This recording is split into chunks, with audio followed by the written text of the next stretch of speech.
Hello everyone, welcome to car dental brothers. और आज की वीडियो में हम कार के रनिंग बोर्ड को रिपेयर करने वाले हैं और साथ में हम ये भी बताएंगे कि हमारे काम और आफ्टर मार्केट वर्क में क्या अंतर है।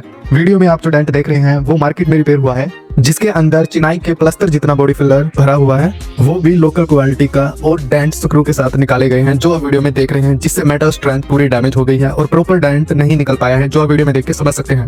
अब हम इस पैनल को रिपेयर करेंगे, पर ये पैनल प्रॉपर रिपेयर नहीं हो सकता, इसलिए जितना बन सकेगा हम इसको बनाकर रिपेयर करेंगे।